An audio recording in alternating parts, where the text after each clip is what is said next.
Stuka Joe here for another infamous unboxing video, because unboxing videos are the beauty pageants of war games.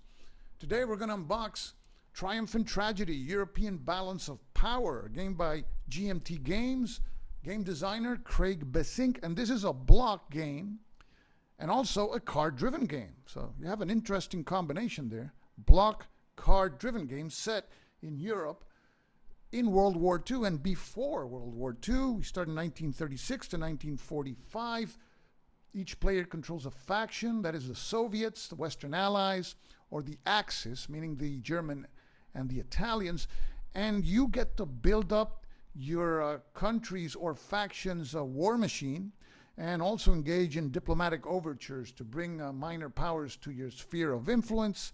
And conceivably, you don't have to go to war. You could win by developing your state to such an industrial level that you win the game, or you through technology. If you create the atomic bomb, you can also win, or of course you can win by trampling over everybody else and engaging in war. This is a game that has a solitaire suitability which is low, and that is of course because of the mechanics of the block units and also the card-driven mechanics, card-driven game. And it is a three-player game, as I stated before. Let's take a look what's inside the box. We have a rules manual, which is 20 pages long, has an index on the back side, and I've read the rules twice, and they seem very clear to me. They have a lot of examples and bullets, or these boxes here on the sides, which are very helpful. So I don't have any doubts in my mind regarding the rules. Of course, I haven't played the game. I will be filming a video of the extended examples of play which are contained here in this playbook, which is 24 pages long. It has a glossary in the back, which is always handy, and it has 1.5 pages of designer notes. The other 22.5 pages are the extended examples of play, and they are very well illustrated. I also read them and understood them well. The game also includes 3 player aid cards, and on one side you have the description of the unit types, the combat units, and on the other side you have certain tables and charts which are used throughout the game, and this is very handy. Each card has specific rules to the faction to which it pertains. Here are the Soviets, the Axis rules, and here we see the Western Allies. That's pretty cool. There is also a pad that is included if you want to keep track in pencil of the statistics and the industrial population resource levels and things like that. One side is to be used in the full game, which is 1936 to 1939. The other side is to be used in the shorter game, which starts in 1939 and ends in 1945. And finally we arrive here to our map, and the map is a cardstock map, and I join all of those who are asking GMT to make a mounted version of this map.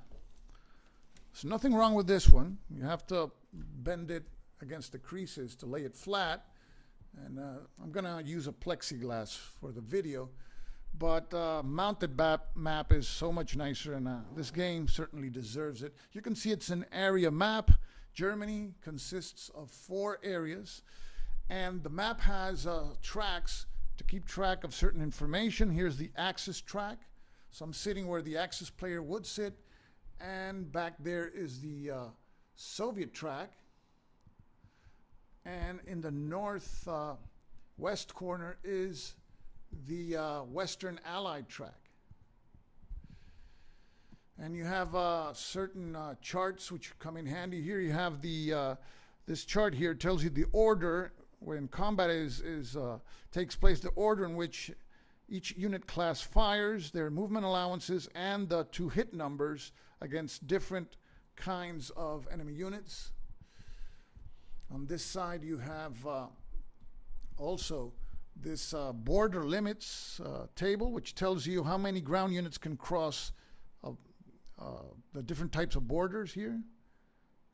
And you have a map key, which tells you the population levels that each type of city produces, and the muster level, that is for the neutrals, to see what neutral country forces pop up from each of the hexes. Not hexes, spaces. And here we have this turn progression. We start with a New Year sequence, production, government. This is when we play our cards. And here we have the seasons where we move and fight with military units: spring, summer. At the summer, during the summer season afterwards, we do a blockade check. Then the fall season, and in some instances, there's a winter season where only the Soviets can conduct combat. So, see, everything is very well distributed on this map. Let's continue looking at what's inside the box. We have our customary unpacking or packaging note. Deb packed my game. Thank you, Deb. You did a great job. These are the labels that I had left after pasting the labels on the wooden blocks. And of course, this is a block game. So here we have the blocks for the Soviets. You can see infantry units there, armored units, Air Force, submarine units. And the other faction is, of course, the Axis, which is composed of the Germans. Here we have them in gray. And the Italians in yellow. And the Western Allies, we have the French, as well as the British, and the Americans. For the neutral countries, when they are attacked, we use these fortress blocks. And we place them according to their muster value, the country's muster value, depending on what space is being attacked.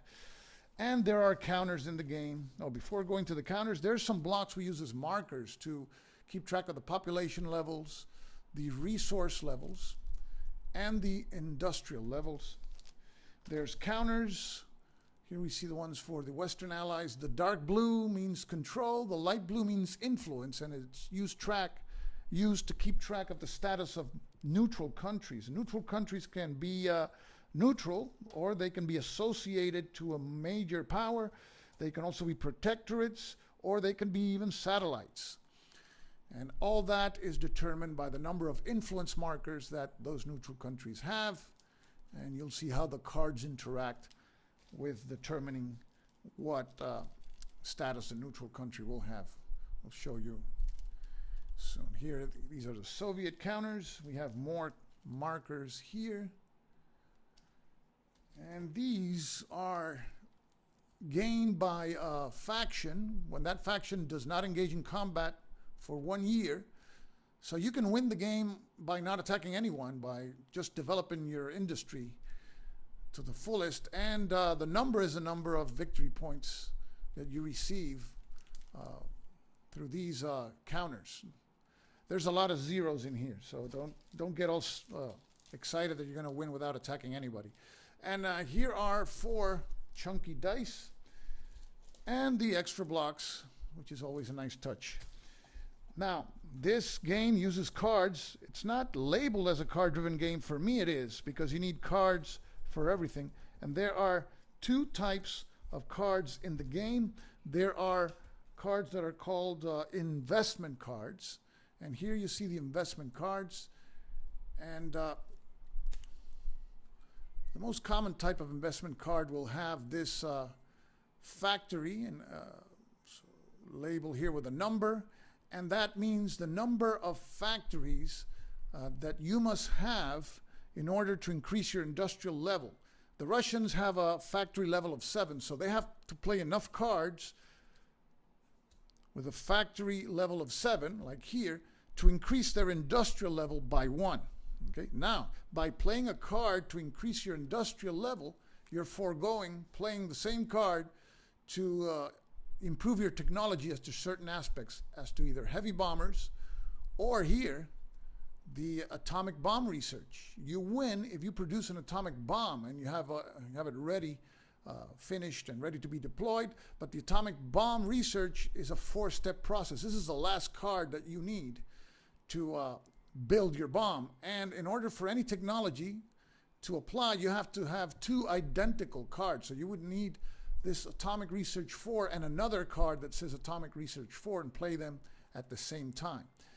Now, there's certain wild cards, like this reading here, which says 1938 science. You can use this card to pair it up with another card with any of these technologies, with the catch that the game has to be running in 1938 or later. So these are the investment cards.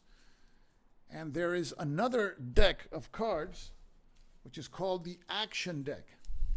And notice that the backs of the cards are the same for the investment cards and action decks. That's on purpose so that your rivals don't know what amounts of each kind of cards you have. Now these cards, the majority, have a reading here that pertains to one of the seasons. This is the spring command.